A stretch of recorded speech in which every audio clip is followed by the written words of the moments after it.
என்னோட அடுத்த favourite lunch box recipe வரகரிசி வெஜிடபிள் பிரியாணி பேபிகார்ன் 65 தான். செம்ம டேஸ்டா இருக்கும். இதை மட்டும் செஞ்சு கொடுங்க, கண்டிப்பா லஞ்ச் பாக்ஸ் காலியாக தான் வரும். பண்ணலாமா?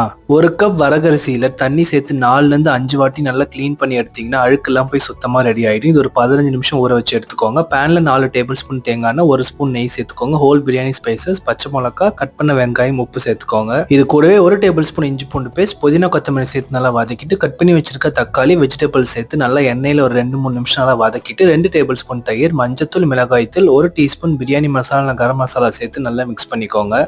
மசாலாவோட பச்சை வாசனை போய் காய்கறி பாதி வெந்ததுக்கு அப்புறமா 1 கப் அரிசிக்கு 2 கப் அளவு தண்ணி சேர்த்துட்டு தண்ணி நல்லா கொதிச்சதுக்கு அப்புறமா ஊற வச்ச அரிசியை சேர்த்துக்கோங்க. அரிசியும் தண்ணி நல்லா சம அளவு இந்த மாதிரி வந்ததுக்கு அப்புறமா மூடி போட்டு லோ ஃப்ளேம்ல 25 நிமிஷம் நல்லா தம் போட்டு எடுத்தீங்கன்னா கம்ம கம்மன்னு உதிரா சூப்பரான வரகரிசி வெஜிடபிள் பிரியாணி ரெடி. சீரியஸ்லி சுட சுட சாப்பிட்டீங்கன்னா செம்ம டேஸ்டா இருக்கும். கண்டிப்பா ட்ரை பண்ணுங்க. மறக்காம பிரகாஷ் கிச்சனை ஃபாலோ